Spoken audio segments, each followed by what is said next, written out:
Muito boa tarde, amigos, amigas de Sabe Caxias, a plataforma digital que navega aí em várias áreas do conteúdo, da informação e do entretenimento. Eu sou Miguel Brambila, tudo bem? Estamos iniciando juntos mais uma edição do Teoria de Tudo. É um pouquinho desumilde a nossa ideia, mas com o objetivo de trazer propostas, não é? Sempre com a razão, sempre com a consciência do bom cidadão, pelo menos é o que nós desejamos ser, porque perfeito só Deus mesmo, né?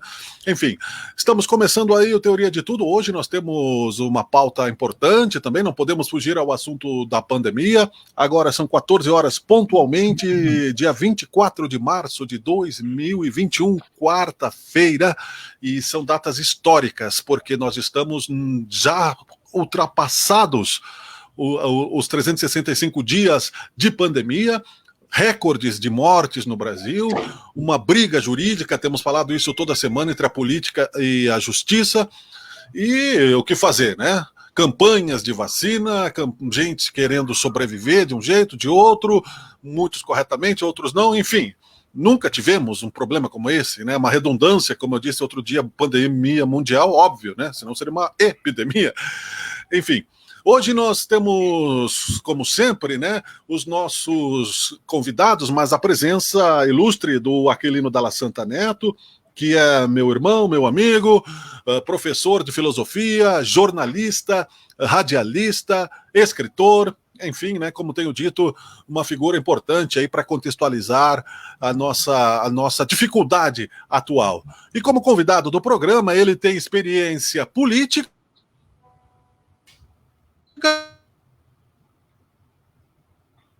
ex-vereador, né? Tivemos um pequeno corte, mas eu volto.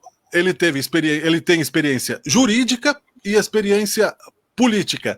É o advogado Vitor Hugo Gomes, que é nosso amigo também, e também hoje ele já foi do PT, hoje ele está no PDT. E justamente para comentarmos o título do programa, o PDT entrou com uma ação no Supremo Tribunal Federal aí para obrigar o presidente da República a cumprir ações que deveriam ser da sua própria consciência. Bom, primeiramente eu vou dar ao Aquilino boa tarde, para que ele já está acostumado ao programa, enquanto o Vitor, que é um homem experiente, se ambienta, não é? Com tribunais e com parlamentos, mas depois eu cumprimento o Vitor. Aquilino, boa tarde, meu irmão, tudo bem contigo? Boa tarde, Miguel. Prazer em estar novamente. E a ti também, Vitor. Um abraço, boa tarde para ti. E a todos que nos assistem. Legal, eu olho para o lado aqui, porque aqui eu tenho uma outra tela de controle, e lá eu estou olhando para vocês. Vitor Hugo Gomes, é um prazer conversar contigo ao vivo aqui pelo Sabe Caxias, meu querido, boa tarde.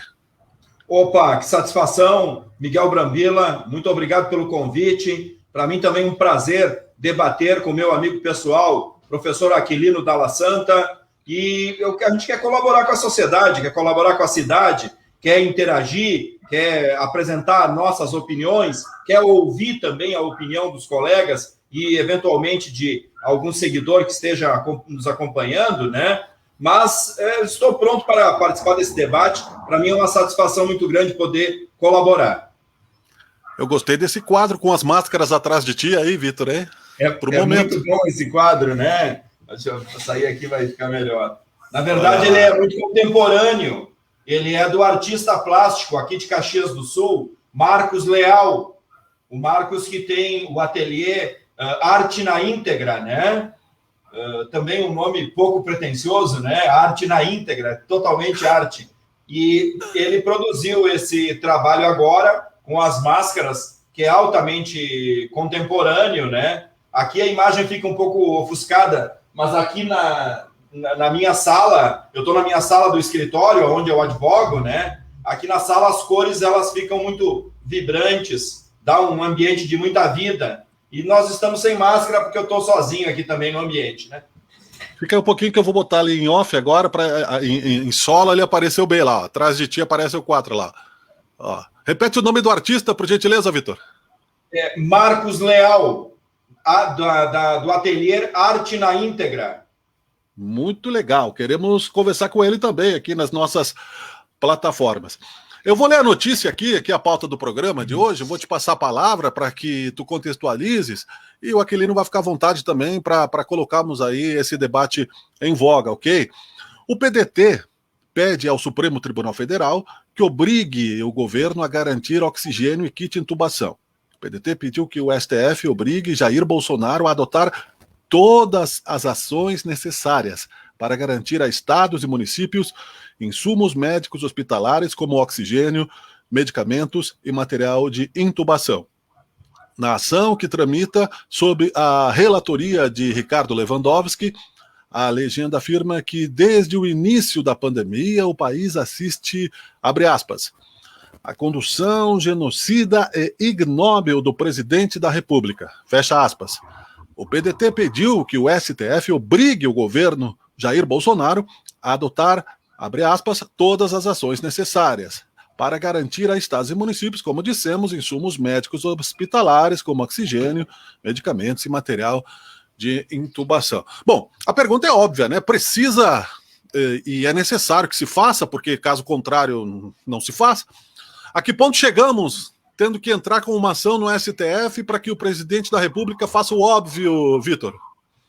Sim, na verdade, se tu me permite, para explicar também aos nossos ouvintes, eu sou militante político, sou militante partidário e sou uma pessoa que sempre estive filiado aos partidos políticos, à militância política partidária, né? Eu sou um homem de partido. Então, com 14 anos de idade, eu já comecei a militar na vida partidária. Depois eu fui filiado ao PT durante quase 25 anos, saí do PT por conta de os conflitos todos que o PT teve interno e dos quais eu não concordei, as posturas das quais eu não concordei. Quando eu saí do PT, eu fui para o PSB. Nunca deixei de estar filiado, no ato contínuo, já me filiei no PSB e apoiei a candidatura a presidente do Eduardo Campos. Lamentavelmente, o Eduardo veio falecer daquela forma trágica e a Marina Silva, que é minha amiga pessoal de tantos anos, deu seguimento àquela candidatura, perdeu a eleição, mas depois fundou a Rede. Quando a Marina fundou a Rede, eu caminhei com a Rede para a construção da Rede, imaginando que a Rede de Sustentabilidade, que é um excelente partido, um ótimo partido, um programa maravilhoso, imaginei que a Rede pudesse ter uma expressão nacional através da Marina, e inclusive naquelas momentos eleitorais, a Marina tinha uma expectativa de ganhar a eleição, porque era muito bem cotada nas pesquisas. Lamentavelmente, na última eleição, a Rede não atingiu 1%, que era necessário para ser um partido viável, organizado. Então, é um partido que está no quadro dos partidos políticos no Brasil, mas tem menos tempo de televisão, não tem estrutura, tem uma construção para frente. Então, eu conversei com o pessoal da Rede e também conversei com o PDT e me filiei no PDT. Já vai fazer quase 3 anos que eu estou filiado no PDT. E tenho tentado colaborar muito com o Partido Democrático Trabalhista, né? Com ideias, com sugestões. Inclusive, na última eleição, concorri, não fui eleito, mas participei do pleito, participei do debate político em Caxias, defendi muito a candidatura do nosso candidato a prefeito e defendi o programa do PDT. Eu estou absolutamente feliz no PDT, eu estou adequado nesse programa, eu defendo o programa do PDT, porque é um programa democrático, trabalhista, um programa social. E agora o PDT, com essa ação judicial, que é tema do nosso debate, o PDT está exercendo o seu papel de partido político. Os partidos políticos eles têm essa obrigação. Eles têm a obrigação de ter programas para o país, de apresentar candidaturas aos mais diferentes cargos que o país tem para serem eleitos. O PDT tem senadores, tem deputados federais, estaduais, vereadores, tem uma militância. E tem na sua direção nacional um núcleo organizado e muito atuante, sob a liderança do nosso presidente Carlos Lupe. E o PDT, então, tem apresentado, não é só essa ação no STF, o PDT tem outras ações no STF, eu estava conferindo, né? Mas o PDT tem outras ações com relação à vacina. O PDT já entrou com uma ação judicial no STF requerendo que o STF autorize aos estados e municípios decidir sobre a obrigatoriedade da vacina ou não. Essa é uma ação que o PDT tem no STF. Eu vou olhar aqui também. O PDT tem também ações em defesa dos trabalhadores no STF contra a demissão voluntária, né? E tem, mais recentemente, essa ação que foi proposta agora, nessa semana passada, nessa semana ainda, no dia 20 de março. Essa ação, eu estava vendo também, estudando aqui a ação, ela é uma ação no Supremo, apresentada pelo partido, com pedido de medida liminar de urgência. É urgente, ela tem que ser decidida, eu não sei se o ministro Lewandowski vai decidir hoje ainda, mas a qualquer momento vai decidir, e ela é uma ação baseada num princípio constitucional da obrigação do governo federal em cumprir os seus preceitos fundamentais. Quer dizer, o governo tem preceitos fundamentais que ele tem que cumprir. Qualquer governo que seja, não é esse, né? Mas todos os governos têm a obrigação. E essa questão, por exemplo, hoje, dessa ação, é a questão da saúde pública, é a questão das condições de saúde da população. O governo federal, ele está sendo negligente na entrega aos estados e municípios e aos cidadãos, em última instância, dos insumos, dos equipamentos, das condições básicas de saúde. Então, eu estava olhando o PDT, na ação inicial proposta, ele apresentou uma série de documentos com reportagens do país inteiro, do norte, nossa, aqui da região sul, na região de São Paulo, aonde os hospitais, os municípios não conseguem atender. Falta medicamento, falta oxigênio, falta leitos em UTI, falta leitos em enfermaria, falta condições para os médicos. São diversas os problemas de falta, propriamente dito, ou de escassez. E leva a um colapso na saúde pública, né? Tu precisa desses chamados kits de intubação e o governo federal não está tomando as medidas necessárias para viabilizar a compra e a entrega desses equipamentos aos municípios e aos estados. Então, o PDT, o Diretório Nacional, através da sua executiva, entrou com essa ação que vai obrigar o governo federal a comprar e entregar esses equipamentos aos municípios e estados, enfim, à cidadania brasileira. Eu vou passar a palavra para o Aquilino. Parece que o Bolsonaro ensaia uma mudança de discurso, mas achando que o passado vai ser esquecido. Eu acho que o PDT faz um papel importante nesse momento, e é claro que, para que não fique contextualizado que é um programa de compadres, não é? Nós podemos colocar aí o Vitor, que está acostumado com os procuradores, né, na parede, pertinho do quadro lá, viu? Aquele, se for preciso, que ele segura a onda. Claro. Mas nada de malícia, não é? Sempre no benefício da dúvida. O Aquilino colocou no livro dele, inclusive, um livro importante que eu tenho e li, que o PDT é um dos partidos que não esteve envolvido em corrupção nos tempos dos governos anteriores.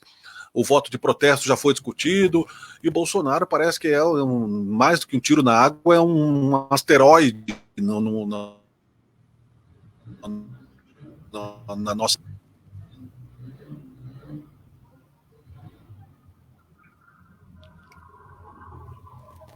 Tivemos um pequeno corte aqui. Tá aí, né? Contigo. O Aquilino está congelado, eu acho, ou não? Não, agora ele está se movendo. Não, Vitor, amigo velho, parceiro. Inclusive, essa tua obra aí Atrás de Ti é um estilo de cubismo misturado com pop art, né? O cubismo lembra o Picasso, né? O estilo do... Não, Picasso não foi o criador do cubismo. O cubismo até veio um pouco antes do Picasso. Mas é um estilo meio cubista com pop art. Mas Você vê o que é outro nível, né, Vitor?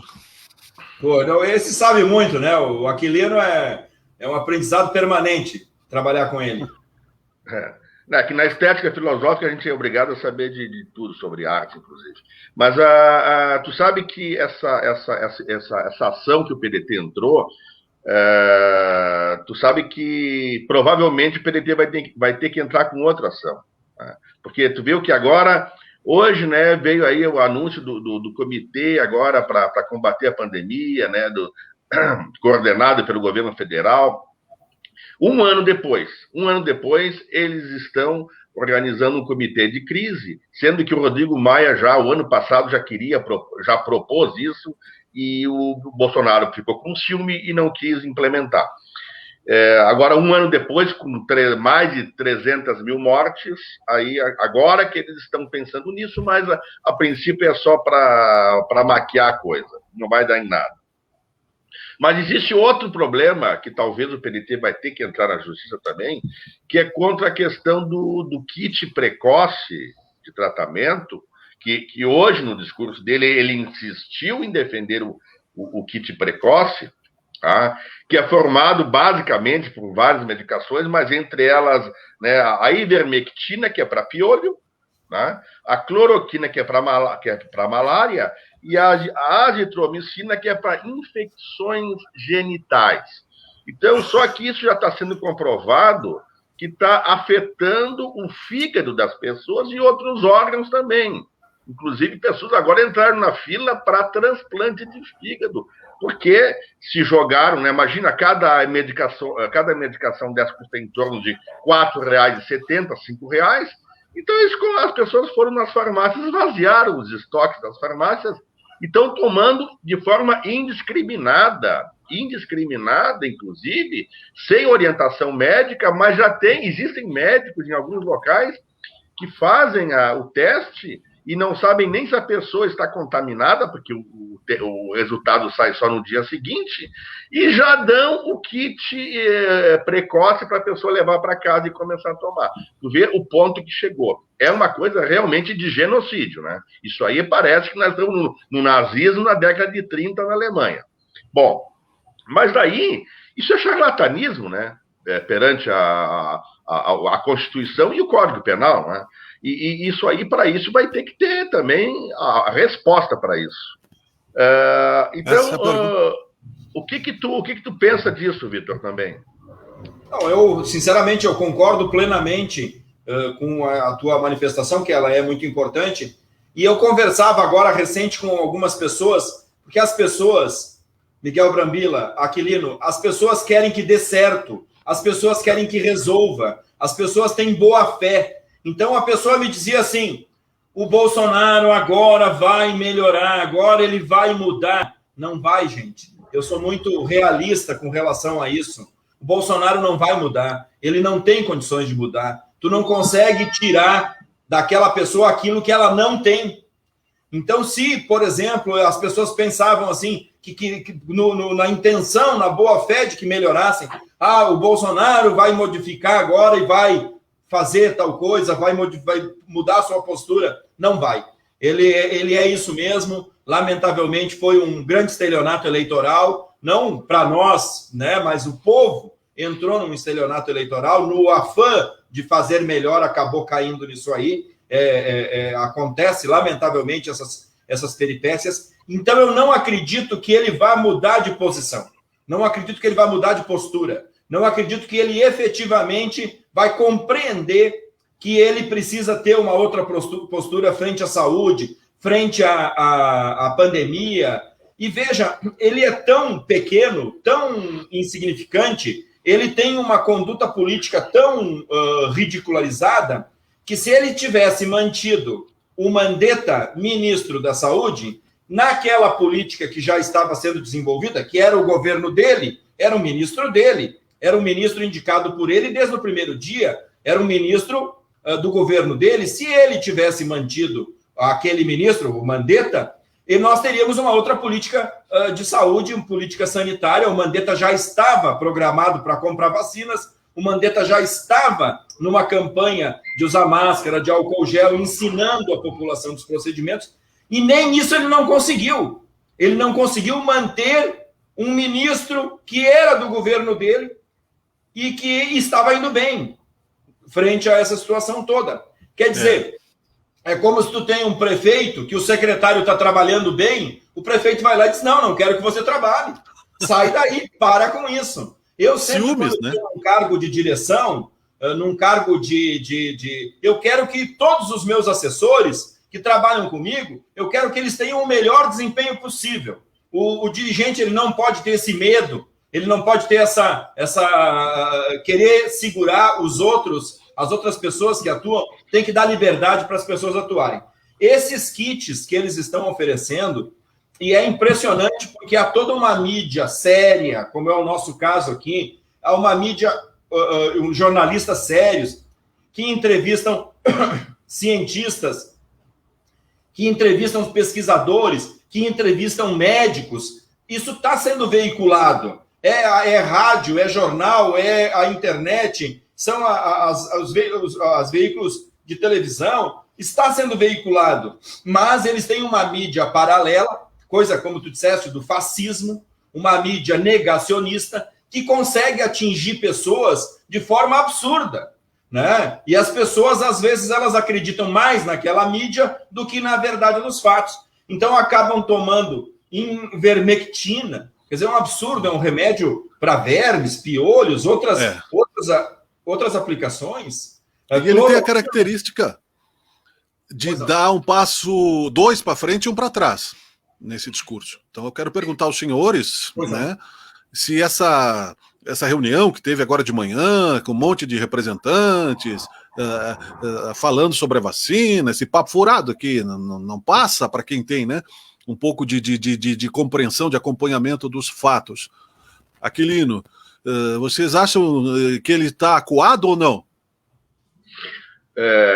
Claro que sim, porque agora inclusive eu quero perguntar para o Vitor depois eu entro no assunto, antes da gente entrar na questão local, Vitor, que eu tenho mais 2, 3 perguntas para ti, mas devido ao resultado de ontem, né, sobre a parcialidade do Moro, o Lula fica praticamente livre para concorrer o ano que vem, e isso aí apavorou, ele não era um adversário que ele não esperava. Então, na reunião de hoje, isso é um desespero, porque ele não tem organização. Ele criou o quê? Um comitê de um dia para o outro? E colocou o ministro da Saúde lá que não sabe dar entrevista e não sabe o que dizer, o que vai fazer. Então, eles estão perdidos e agora vem o desespero, pensando não na saúde da população, pensando só na reeleição. É isso, Vitor? Eu concordo plenamente. Eu acho que o Bolsonaro, ele perde um momento extraordinário de trabalhar pelo país. Ele não está percebendo que ele poderia agora trabalhar pelo país, seja na saúde, na economia. Ele não está percebendo isso. Ele pensa só em 2022. Na minha avaliação, que eu sou muito otimista com relação a isso, eu penso que o governo do Bolsonaro, ele praticamente acabou. E penso, vou ousar em dizer, que ele não é competitivo para 2022. Eu penso que ele é carta fora do baralho. Porque, embora a nossa população ela tenha dificuldades de interpretar, de ver, mas ela consegue enxergar. Os nossos quadros eleitorais, tu pode ver que a pessoa ela pode enganar a todos por algum tempo, mas não por todo o tempo. Então, agora caiu a máscara. Agora se sabe qual é a capacidade, qual é a competência, quais são os ideais do Bolsonaro, porque antes ele tinha um discurso que era de marketing, era um discurso mentiroso. Hoje é a realidade. Então, eu penso que ele está muito acuado, está desesperado, está fazendo todo tipo de manobra para não cair, porque eu acho que pode se viabilizar até o impeachment, porque muitos setores que apoiaram ele, inclusive o Exército, o próprio vice-presidente da República, já descolaram dele, já perceberam que ele não tem condições e essas pessoas não querem afundar junto. Eu penso, inclusive, que para 2022, esse campo de centro-direita, quase extrema-direita, terão outros candidatos muito mais viáveis, pessoas que vão se apresentar com críticas ao Bolsonaro, inclusive. É o caso do próprio Moro, é o caso do Mandetta, é o caso do Dória, é o caso de vários candidatos que vão pôr em xeque a candidatura do Bolsonaro. O episódio do Lula, não há dúvida, o efeito Lula existe, o Lula tem uma força política, mas eu, pessoalmente, penso que a sociedade também vai refletir no sentido de que há uma rejeição muito grande ao Lula e ao PT por conta do que aconteceu. Embora ele tenha sido, nesse momento, retirada as condenações, foram anuladas as condenações, ele continua sendo processado e ele continua tendo que explicar que o PT também mudou o discurso, o PT também mudou a sua prática política. O Lula não é o mesmo Lula que nós acreditávamos e que apostamos todas as nossas fichas. Claro que comparado com o Bolsonaro, não há dúvida nenhuma que o Lula é um democrata, o Lula defende os interesses sociais, mas não é o candidato que o Brasil precisa. Não é o candidato que possa dar um passo à frente, que possa ultrapassar essas páginas. Porque nós também não queremos voltar em tudo o que aconteceu no governo Lula. Né?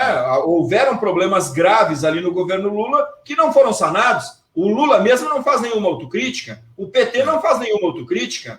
O PT tem deputados federais, estaduais condenados, tem tesoureiros condenados, tem delações premiadas do próprio Palocci, do diretor da Petrobras, que representava o PT na Petrobras, me foge o nome agora, mas o PT tem contas a prestar à sociedade.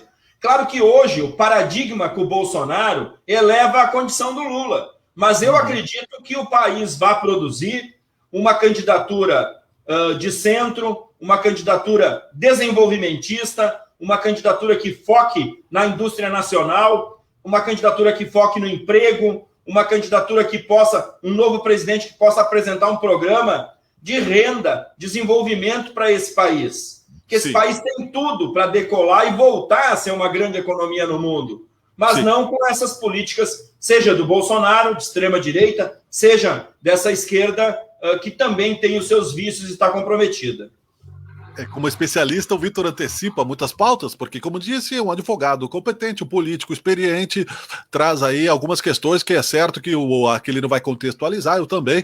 Nós estamos apresentando o programa Teoria de Tudo, ao vivo, aqui, por uma das plataformas de Sabe Caxias. Você pode acompanhar os programas anteriores também aqui no Instagram, no YouTube. O nosso Instagram é @SabeCaxias, a nossa página do Facebook é Sabe Caxias, no YouTube é Miguel Brambila. São 14 horas e 27 minutos, nós estamos falando ao vivo neste momento, mas hoje em dia, né, tudo é atemporal. Apenas para dividir o programa, porque, na verdade, o assunto ainda continua dentro desta questão. Antecipastes algumas questões que eu ia... O impeachment, e vou passar a palavra para o Aquilino também trazer alguns questionamentos que ele tenha, Vitor. Também eu vou só resumir o pensamento que eu absorvi do Ciro Gomes numa entrevista ao professor Marco Villa. Ele amenizou a sua postura, é do teu partido, o PDT, é uma liderança nacional. Ele é capaz de enfrentar de peito aberto, na minha opinião, a briga, porque é preciso brigar nesse país com algumas questões difíceis, brigar no sentido político, é claro. Então ele costurou um discurso de agregar aí a esquerda mais voltada para o centro, inclusive, né, com setores da direita, carentes aí de uma liderança também, juntando possibilidades e criticando da mesma plataforma o Sérgio Moro, o Lula e o Bolsonaro, que são os adversários diretos, né? Não chegou a falar do Mandetta ainda. Eu, particularmente, não sei se o Mandetta vai conseguir não levar aquele capital político de ministro, né, bonzinho até as eleições, e o impeachment. Então, Aquilino, a palavra para que nós possamos continuar. São 29 minutos de programa nesse momento, 14h29 é horário oficial. Tu sabe, aquele dirigente da Petrobras que tu te referiu, eu acho que era o Cerveró, né? Que tu queria dizer, né? Não é o Cerveró, o Cerveró era gerente, né? Era um diretor, o Cerveró é um deles, mas é o Ricardo, não é Ricardo? Eu vou descobrir aqui enquanto vocês conversam. Tá. Não, era só para tentar complementar. Sabe que o Bolsonaro, eu não canso de dizer aqui, o Bolsonaro ele não comprou as vacinas da Pfizer o ano passado, 70 milhões de doses, que iria ser entregue em dezembro, atribuindo problemas nas cláusulas, em algumas cláusulas do contrato. Ora, eu tomo vacina desde criança, inclusive naquela época da meningite, em 70, 74, o governo militar queria esconder o surto de meningite, mas chegou um ponto que não conseguiu mais, desde 70 estava se propagando, 74 chegou ao ápice, pessoas de todas as idades estavam morrendo, e o governo militar, na época, teve que assumir e desenvolver a vacina, ir atrás da vacina. Então, quanto ao passo que o Bolsonaro fez o contrário, ele não quis comprar a vacina. Tudo isso já está provavelmente resolvido ou sob controle, agora foi desenvolvido uma outra cepa aqui, teve mutação e talvez a vacina não tenha o mesmo efeito que deveria ter se começasse a vacinar desde o ano passado, no final do ano. Então, o que acontece? Agora ele vem preocupado, né, falando da vacina, mas ninguém vai esquecer aquelas frases, chega de mimimi, e aí eu não sou coveiro, e daí isso aqui tive gravado, principalmente nas pessoas que perderam, né, parentes e amigos por causa do coronavírus. Mas a pergunta é o seguinte, Vitor, entrando na questão do julgamento do Moro, da parcialidade do Moro, duas perguntas rápidas, tá? Para tu também não precisar assim, ficar muito preso. Se tu concorda ou não com o resultado, e outra coisa, por que tu acha que a ministra Carmen Lúcia mudou na hora, mudou de opinião? Tu acha que foi por uma iminência aí de um golpe, que daí ela tenha mudado o voto? O que tu acha? Só antes que o Vitor responda, Paulo Roberto Costa foi presidente da Petrobras entre 2014 e 2012. Em março de 2014 foi preso pela Polícia Federal. É que a diretoria da Petrobras, ela tinha um diretor que representava o PMDB, um que representava o PSDB, porque até o PSDB tinha cargo no governo do PT, né, na Petrobras. Eu acho que é o Ricardo Duque. Okay. Renato Duque. Tem aí o nome dele, Ricardo Duque? É o Duque. Vou pesquisar. Pode responder o Aquilino, por favor. Isso. Então, veja bem, Aquilino. Eu acho que pode até se viabilizar um impeachment, viu? Isso para o segundo semestre, para o final do ano, porque a vacina vai vir. A vacina está vindo. Agora, há a compra de vacinas e vai haver sobra de vacinas no mundo inteiro e vai chegar para os países. O Brasil vai comprar e vai vacinar. Com a vacinação, as pessoas vão poder se manifestar mais, vão poder ir para a rua mais. E eu acredito que um amplo setor de centro-direita, um amplo setor que estava no governo do Bolsonaro, agora vai apostar, inclusive, na queda. Né? Então, aí o próprio partido que ele foi eleito, o PSL, aqueles deputados todos que ele tinha já não tem mais, muita gente que já caiu a ficha, que entendeu que ele não tem condições nenhuma. Eu vejo até a entrevista do vice-presidente da República, do Mourão, general, dizendo que, não é bem assim.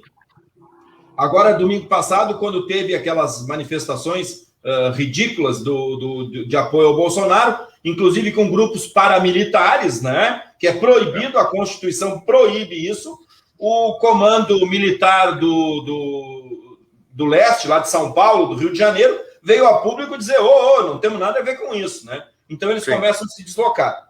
Mas com relação à situação do Moro, propriamente dito, aí, do ponto de vista jurídico, é preciso que nós todos entendamos que o Brasil vive um Estado democrático de direito e que ele tem uma base de legislação que precisa ser cumprida. E entre essa legislação, nós temos um princípio fundamental de ter um julgamento justo. Isso não é para o Lula, isso não é para o Bolsonaro, isso é para toda a sociedade. É um julgamento justo num processo de família, de divórcio, é um julgamento justo num processo de trânsito, é um julgamento justo num processo de homicídio. qualquer julgamento tem que ser justo. O princípio elementar da justiça é de que o julgador, aquela pessoa que não deixa de ser um ser humano, é uma pessoa como qualquer outra, mas ele vai julgar. E da decisão dele eu tenho direito de recursos, tenho direito de protestar, eu tenho direito de buscar a minha verdade até que esse processo termine. Mas um dos princípios elementares para esse julgador ser justo é que ele seja imparcial. Então, isso é um princípio elementar do Código Penal, do Código de Processo Civil, da Constituição. É óbvio, o julgador tem que ser imparcial. O que significa o quê? Ele tem que tratar a acusação e defesa, ele tem que tratar as partes em igualdade de condições. Ele não pode estar junto com a defesa, ele não pode estar junto com o Ministério Público, a acusação. Ele tem que ficar absolutamente imparcial. Então, quando ele fala com as partes, ele tem que falar nos autos, ele tem que falar dando publicidade, ele tem que cumprir os princípios do direito à ampla defesa, do contraditório. E o que veio à tona foi um absurdo, foi uma coisa assim inacreditável, que o Supremo não teve como ter outra medida. Porque inclusive, o que pesou parece que foi aquele vazamento da delação do Palocci, né? Daí pesou bem, né? E as gravações que os hackers fizeram, que é uma prova ilícita para fins de condenar outras pessoas, ela não pode, mas para fins de absolver, ela pode. A lei diz que a prova ilícita, ela não pode ser usada para condenar, mas ela pode ser usada para absolver. E aquelas gravações dos hackers que vieram à tona, elas mostraram que o Moro não agiu como juiz. O Sérgio Moro, ele agiu como acusador. Ele agiu como amigo do Ministério Público. Não do Ministério Público, desculpa, daquele acusador. Né? Não é a instituição, é aquele acusador. Ele agiu em parceria, ele trocava figurinha, ele combinava procedimentos, ele combinava o que fazer, ele combinava como acusar, ele combinava como condenar. Isso tá público, isso está na cara, isso está visto por toda a sociedade. Depois assumiu o Ministério da Justiça. Oi? E foi ministro depois ele assumiu o Ministério da Justiça. Né? Então veja bem, para nós que somos aqui de Caxias do Sul, nós temos a nossa comarca aqui, mas ali do lado nós temos uma comarca menor de Flores da Cunha, nós temos Porto Alegre, nós temos São Paulo, nós temos o país inteiro, tem fórum, tem juiz, tem promotor, tem advogados.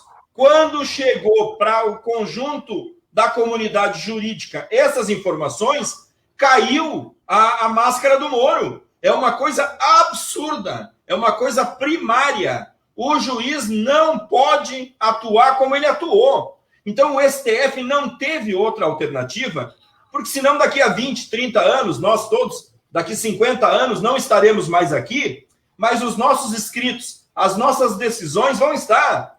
E alguém daqui a 50, 60 anos vai dizer, mas o que é isso, Tchê? O cara foi absolutamente parcial. Então, o problema não está se é contra o Lula, se é a favor do Lula, se é contra o Bolsonaro. O problema está nos princípios de um julgamento justo. E aí a Carmen Lúcia não teve o que fazer, porque essas notícias, elas vieram depois. Elas vieram depois do primeiro voto dela. Eu mesmo e a sociedade, no começo, pensava, não, o juiz Sérgio Moro, quando ele era juiz, está fazendo um papel de juiz. Está fazendo um papel de juiz num determinado momento, a sociedade acreditava que ele estivesse isento, se convencendo pela sua consciência, pela sua livre convicção e pela prova apresentada. Quando vieram essas gravações do tempo do transcurso do processo, caiu a máscara, ficou uma coisa assim absurda, inacreditável, porque é uma coisa primária, é uma coisa que não é um advogado. Ontem eu participei da aula de Direito aqui da Universidade de Caxias do Sul, participei do debate e esse assunto ele veio à tona, porque o voto da ministra foi ontem, e é primário, é elementar. O juiz tem que estar numa posição de distância das partes, muito menos ajudar. Então não havia outra alternativa, ele é um juiz totalmente suspeito, Se ele agiu assim em outros julgamentos que ele teve, porque esse do Lula apareceu por causa das gravações, que eles não desmentiram, que eles não negaram, que são verídicas. Se ele agiu assim em outros julgamentos, meu Deus, coitados dos pobres cidadãos que foram submetidos ao julgamento dele, porque ele não tem nada de juiz. Né? Verdade. Só uma parte, não sei se tu respondesse as duas perguntas do Aquilino, mas tu falaste uma questão importante, que os nossos atos vão ficar. E como nós estamos buscando aqui o nome do diretor da Petrobras, que foi denunciado, é o Renato Duque. Veja como é desairoso para uma história de um homem, como a corrupção, o crime não compensa, porque a história está na Wikipédia. Eu só vou ler o primeiro parágrafo. Você veja o seu filho, o seu neto, a tua família. Só o primeiro parágrafo eu vou ler para nós continuarmos. Renato Duque nasceu em 1955, é um engenheiro brasileiro e ex-diretor de serviços da Petrobras entre 2003 e 2012. Em março de 2015, foi preso na Operação Lava Jato, sendo condenado posteriormente em 6 processos, totalizando uma pena superior a 70 anos de prisão, cumprindo pena inicialmente em regime fechado. Eu não queria ter uma lápide como essa. Era o Renato Duque mesmo. E depois tem a questão, né, Vitor? Só para encerrar, depois a gente vai partir para uma questão local aqui que eu quero que tu opine também. Levaram tempo, né? O STF levou tempo para rever essa decisão, né? 4 anos depois. Absurdo, né? Absurdo, demorou demais. Tinha que ter tomado. É a mesma situação, não tem nada a ver com o Lula, não estou defendendo o Lula, não estou numa linha que eu espero seja mais positiva para o país. Mas o problema do foro, do local aonde seria o processo, também é um problema óbvio. Se o Renato Duque podia ser julgado em Curitiba, porque puxava da Petrobras, o Lula não podia ser julgado em Curitiba. Feriu o princípio do juiz natural, que significa porque o processo processo não era da Petrobras. Não era da Petrobras. A acusação dele eram outras, então ele tinha que ser processado em Brasília. Não era pelo Sérgio Moro, tu não pode escolher o juiz. Né? Então, esses aspectos, o Renato Duque, só para complementar isso, ele era, segundo essas notícias todas, o operador do PT.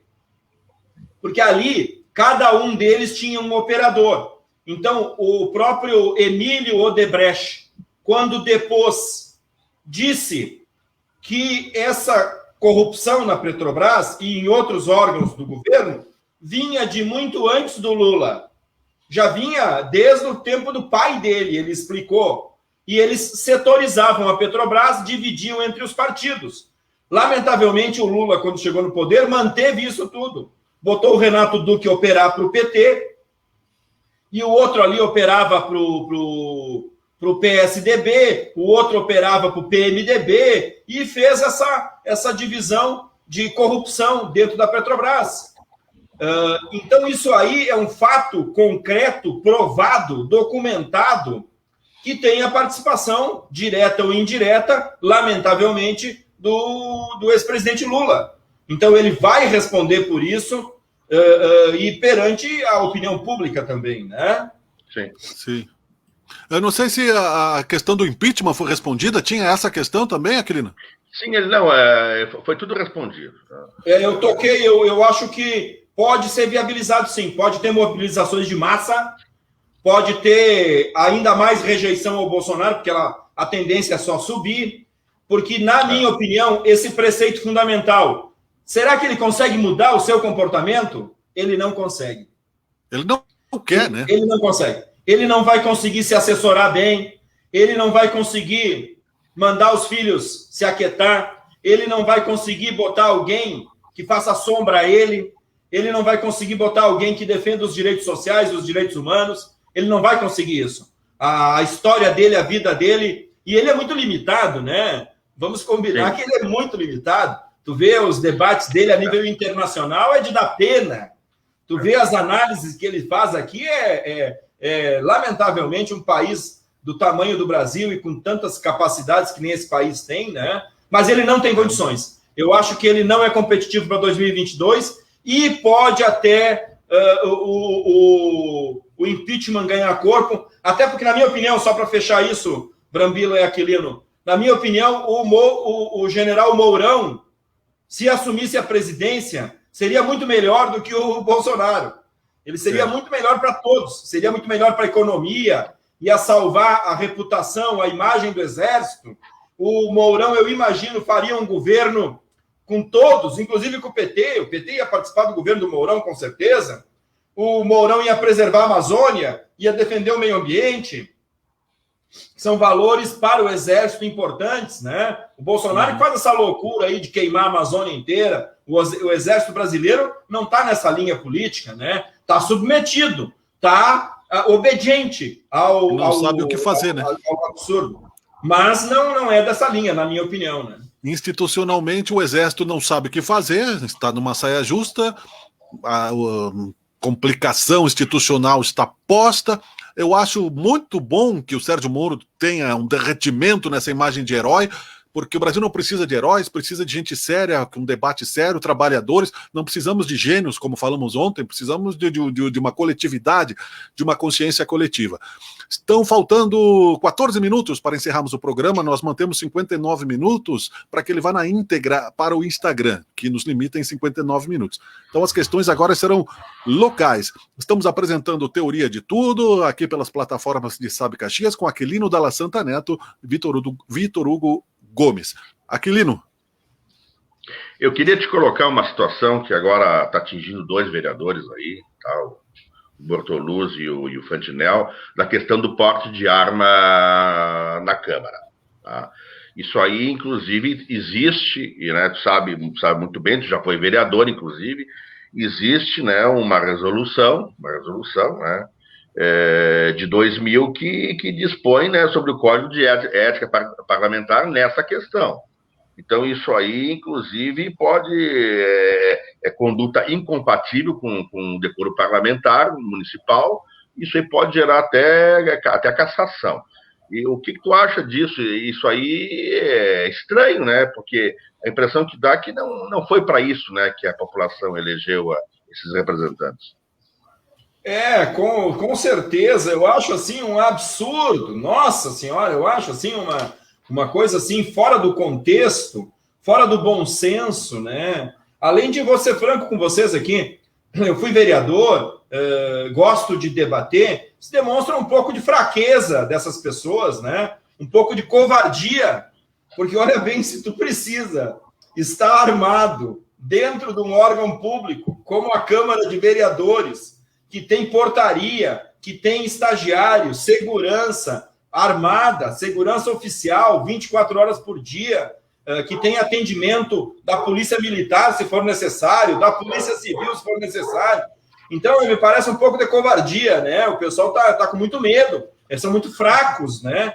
E isso do ponto de vista pessoal, né? Então, o pessoal tem que se tratar, porque se lá tá precisando andar armado, é porque psiquicamente não está bem equilibrado. E falando do ponto de vista do poder, a pessoa não entendeu nada para o que foi eleito e que cargo ocupa.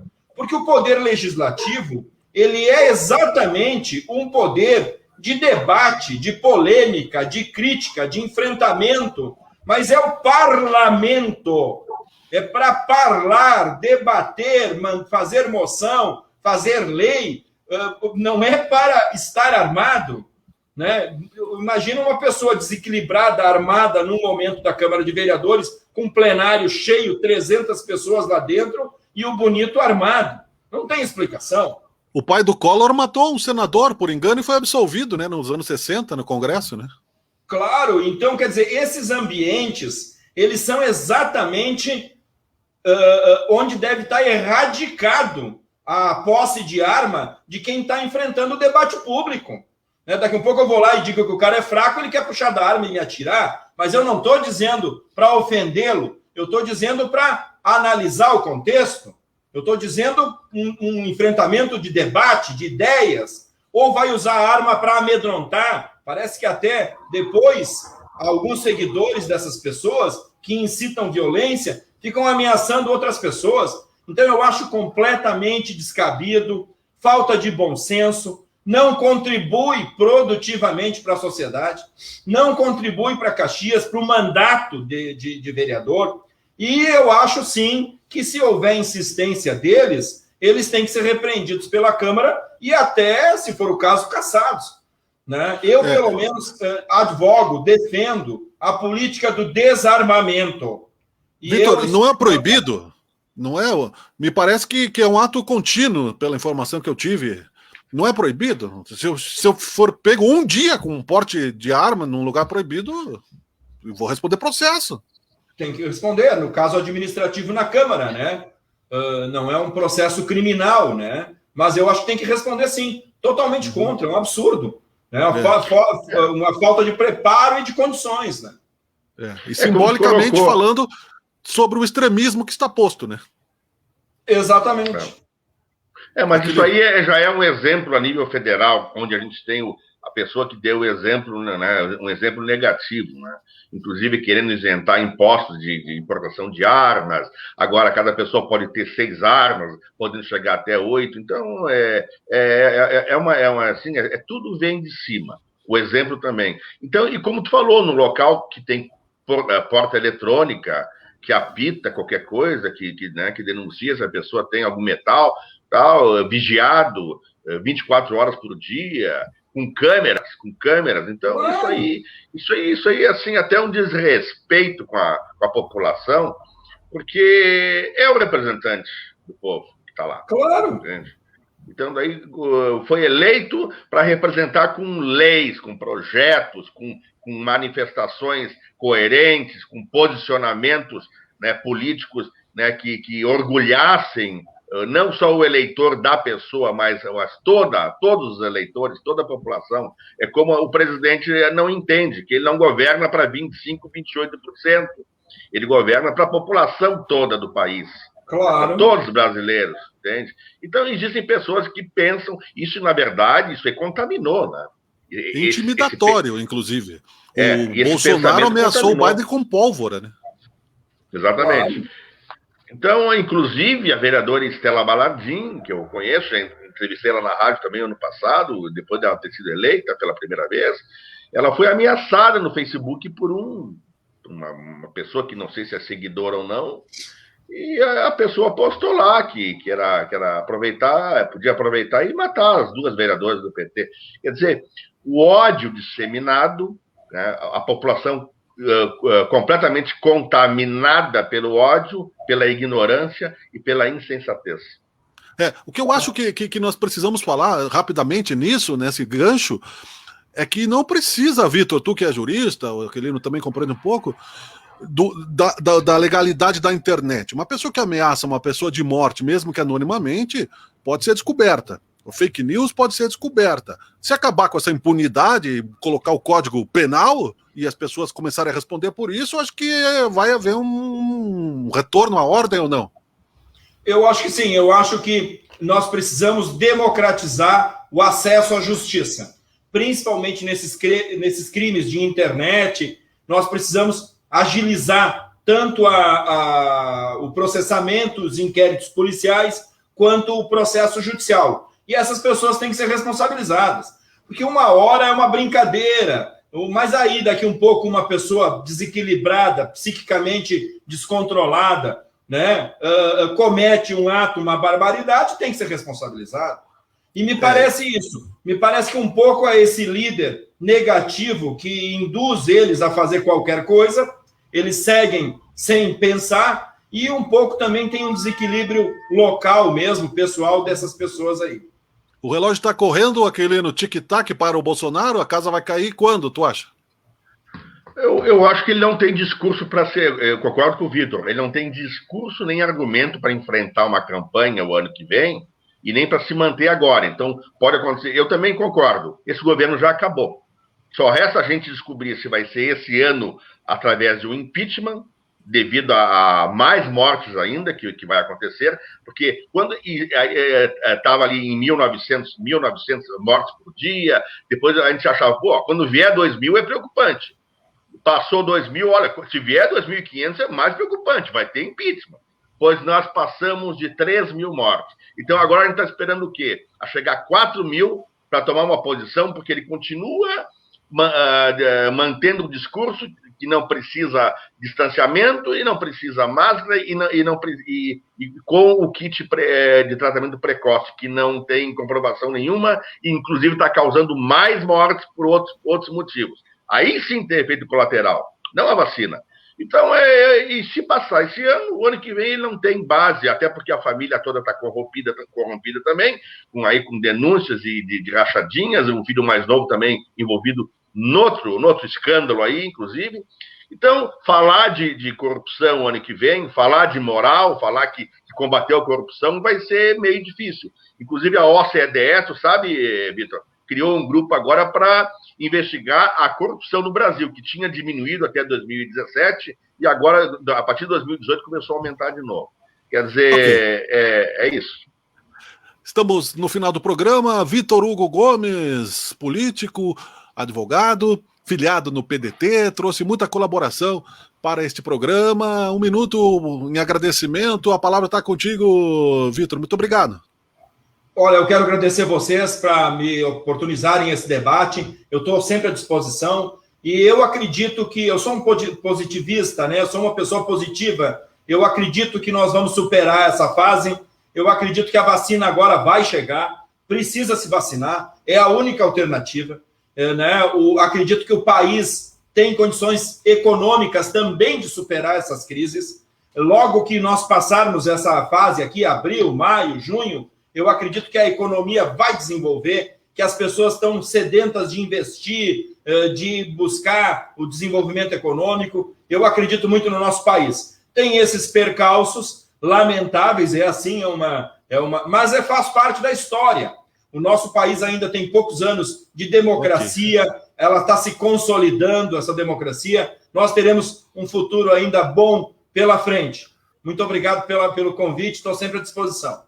Legal, pessoas importantes e positivas é o que nós precisamos. Aquilino, obrigado.